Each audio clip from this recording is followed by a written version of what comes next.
कौन सी डिस्ट्रिक्ट है वो? गन्ना गन्ना भगत की बाडोहिरा झुंझुनू के पास, इधर आ जाओ माता जी, इधर आ जाओ। झुंझुनू के पास में है। जूनागढ़ गाँव में, जूनागढ़ तो गुजरात में है। अच्छा। धन्ना जाट तो अपने पास का ही जात उनका है। आज मुरारी बापू वही कर रहे हैं ना। तो यहाँ पर एक जाट परिवार था।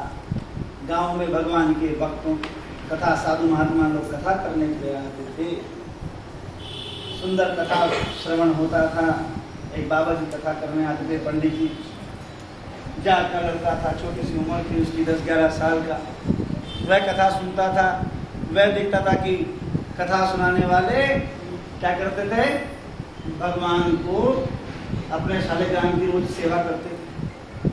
उसने कहा कि जब कथा जितनी खत्म हुई, बाबा जी जाने लगे कि महाराज हमें भी भगवान दे दो। आपने कहा कि भगवान की सेवा करनी चाहिए, हमें भी भगवान दे दो। अब बाबा ने क्या किया कि जाट का लड़का है, ब्राह्मण तो है नहीं, शालिग्राम की उपासना तो ब्राह्मण ही कर सकते हैं, या कम से कम भगवान के ब्राह्मण मंत्र से दीक्षित हो, वैष्णव मंत्र से दीक्षा हो जाए तो भगवान शालिग्राम की अर्चना कर सकते हैं। और जाट लोग क्या सेवा करेंगे, गांव में रहते हैं, खेती बाड़ी का काम है इनका। तो भैया ऐसा है, उन्होंने एक नदी से रस्ते से पत्थर उठाया, गोल मटोल पत्थर, और कहा ये मेरे बड़े महाराज, पहले छोटे महाराज मैं तेरे को देता हूँ। इन छोटे महाराज की तुम क्या करना, पूजा करना, भोग धराना, इनको भोग लगा कर खाना और इनकी सेवा करना। धन्ना ने सोचा बढ़िया। धन्ना ने उसको ले आया, उसको पानी से नहलाया धुलाया, इत्र लगा के उसको चमका दिया, फूल तुलसी माला देकर उसकी पूजा करनी शुरू कर दी। माँ ने टिकड़ बनाई उसके लिए, जाट टिकड़ बनाते हैं, टिकड़ बनाए 4, वो 4 टिकड़ उस पर रख दिए भोग बदरा के। अब कथा में सुनता था कि रोज ठाकुर जी तो भोग खाते हैं। बैठा रहा, आज का दिन ठाकुर जी खाएंगे, ए मेरे भगवान खा लो, ए मेरे भगवान खा लो, ए भगवान खा लो। भगवान कहाँ से खा? एक दिन बीत गया, 2 दिन बीत गए, 3 दिन तक उसने अन्न जल त्याग दिया।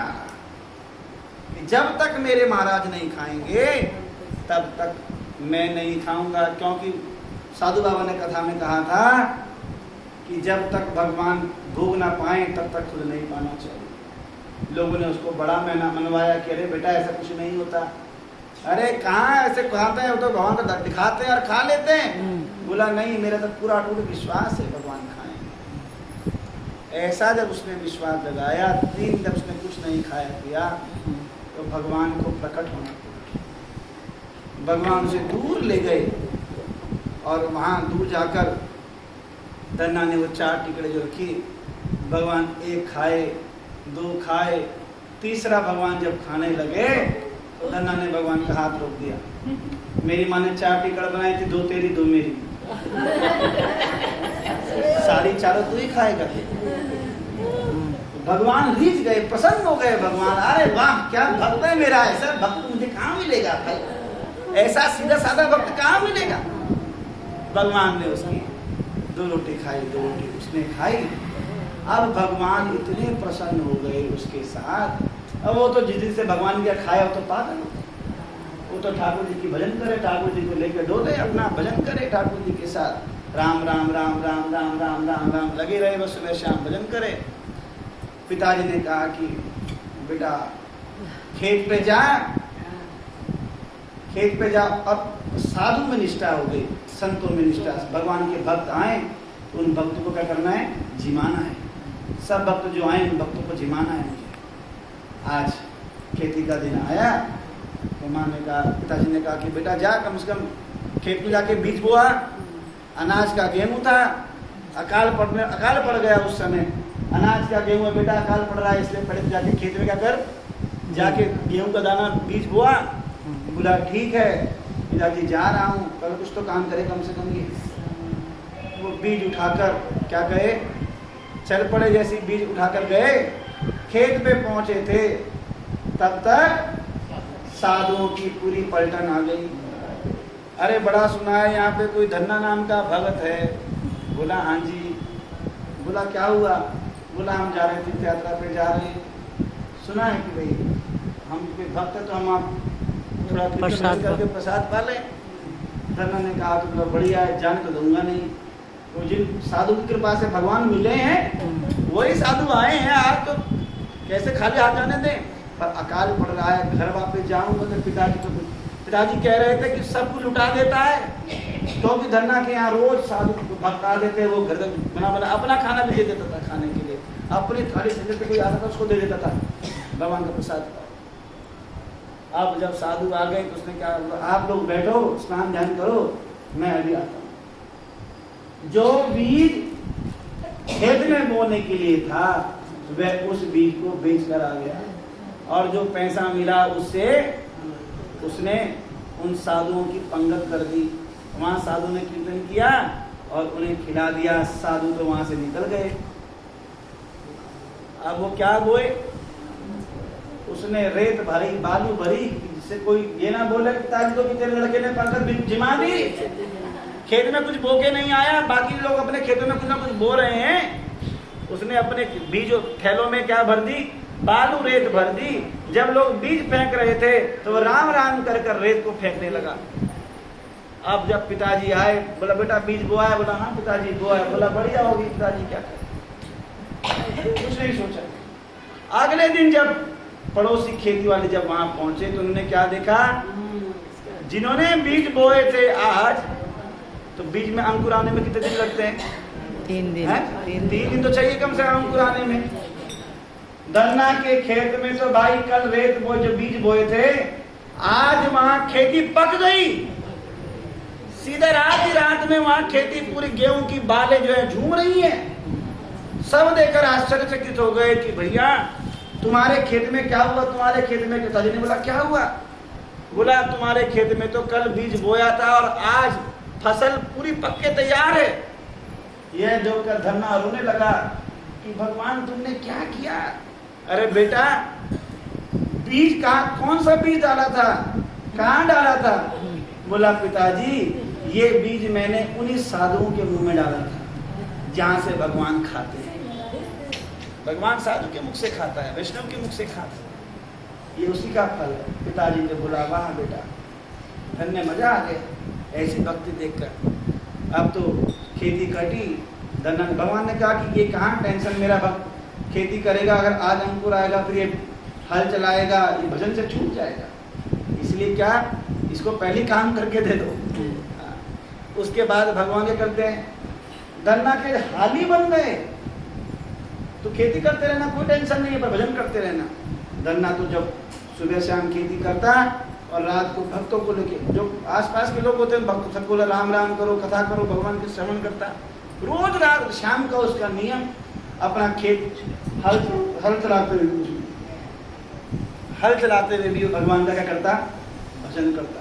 यहाँ तक कि कई बार जब वो जप करता रहता तो ठाकुर जी देखते मेरा भक्त जप कर रहा है, तो ठाकुर जी खुद हाली बन के, अब पता ना लगे पड़ोसी को, ठाकुर जी धन्ना जैसा ही स्वरूप बनाकर उसका हल लेकर उसके खेत की जुताई कर देते।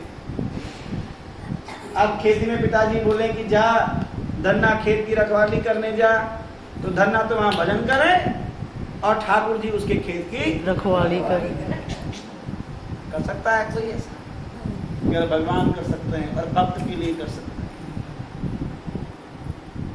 तो वहां रोज ऐसे चलने लगा। एक बार अकाल, वास्तव में पूरा ही अकाल पड़ गया, सब जगह सूखा पड़ गया। साधुओं की फिर पंगत आई, साधुओं की पंगत जूनागढ़ जा रही थी। उन्होंने कहा कि हमने सुना है कि कोई भक्त धन्ना नाम का कोई भक्त रहता है, तो सोचा जाते हुए हम उससे मिल लें, दर्शन कर लें उसका। वो साधु तो भक्त नहीं, तो नहीं घर चल। अरे उस दिन कहीं किसी के पास कुछ नहीं था, अन्न नहीं था, कुछ नहीं था, वो क्या करे, कुछ अन्न बचा था घर में, उसी से उसने क्या किया, उस सारी साधु पंगत को झिमा दिया। लोग कहने लगे कि अब तो हम पक्का ही भूखे मरेंगे। और धन्ना ने कहा कि ठाकुर जी के राज्य में कोई भूखा नहीं रहे। धन्ना सेठ, धन्ना सेठ बोलते, धन्ना सेठ इसलिए बोलते धन्ना सेठ, ना कुछ होते हुए भी जो आनंद का अनुभव करता है, सेठ का अनुभव करता है, उसे होते बड़ा धन्ना सेठ आया। कहा होता है ना धन्ना सेठ, इसलिए कहते हैं। धन्ना जी ने कहा कि कोई चिंता मत करो, ठाकुर जी सबका पालन पोषण करने वाले हैं, आप सभी राम राम नाम का भजन करो और मैं अभी सबका जुगाड़ करता हूँ। वे फूल पकाने लगे और पूरी पंगत ने खाया।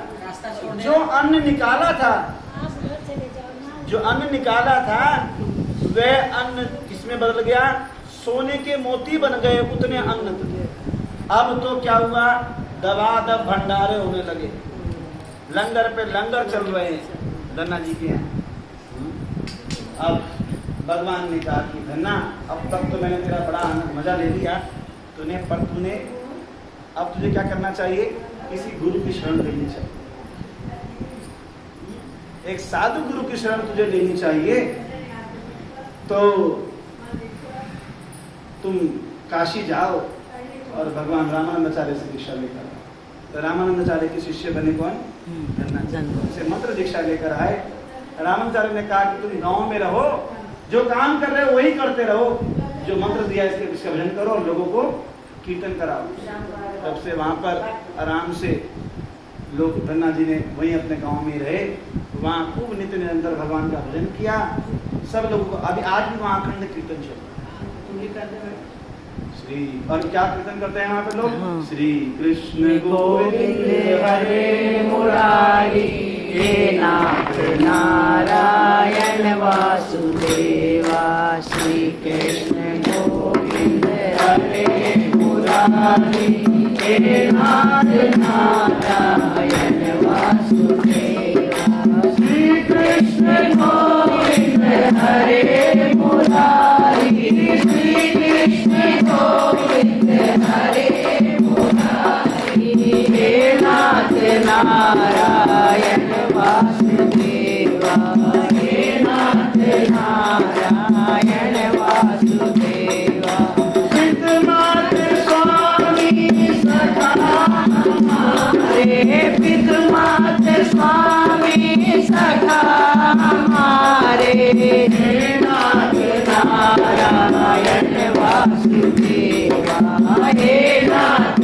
नारायण वासुदेवा, श्री कृष्ण गोविंद हरे मुरारी, हे नाथ नारायण वासुदेवा, श्री कृष्ण गोविंद हरे मुरारी, हे नाथ नारायण वासुदेवा, हे नाथ नारायण वासुदेवा। इस प्रकार धन्ना जी आप जो है भगवान की भक्ति करते हैं। तो भगवान को प्राप्त करने के लिए क्या आवश्यकता है? किस चीज की आवश्यकता है? श्रद्धा भक्ति, श्रद्धा, प्रेम, प्रेम। पहली क्वालिटी क्या चाहिए भक्ति करने के लिए? प्रेम, सरलता।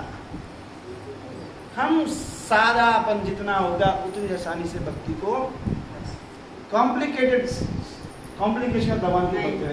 जटिल लोग भगवान की, जो फंसे हुए 50 झगड़ों में, जगहों में, भगवान का भजन नहीं कर सकते। निर्मल मन जन सो मोहि पावा, मोहि कपट छल छिद्र न भावा, लोभी कपटी लालची इनसे भक्ति न हो। भक्ति करे कोई सूरमा, जाति वर्ण कुल खोए। जाति का भी बंधन तोड़ना पड़ता है, वर्ण का भी बंधन तोड़ना पड़ता है, कुल का भी बंधन तोड़ना पड़ता है, तब जाके भगवान की भक्ति। हम फंसे हम तो ब्राह्मण हैं, हम तो फलाने भारतीय हैं, हम तो स्त्री हैं, हम तो पुरुष हैं, हम तो फलाना ऑफिसर हैं। ऐसा होने से भक्ति नहीं होगी। भक्ति होने के लिए क्या है? हम सब क्या हैं? सेवक। हम सब भगवान के दासों के दास हैं। हम भगवान के भक्तों के भक्त हैं। भगवान के भक्त नहीं है, भगवान के भक्तों के भक्त हैं। उनके भी दास हैं, नौकर हैं। उधर से क्योंकि उन्हीं की नौकरी करके उधर से हम भगवान को क्या कर पाएंगे? प्राप्त कर पाएंगे। बैठ जाओ, क्यों परेशान हो? क्या क्या चीज? वृंदावन बिहारी लाल की जय, जय जय श्री राधे श्याम। तो वेद व्यास जी ने अपने कुछ शिष्य को कहा कि जाओ तुम भागवत का, अरे खराब है तो छोड़ हो गया हो गया हो गया। छोड़ दो जल्दी का तो चल गया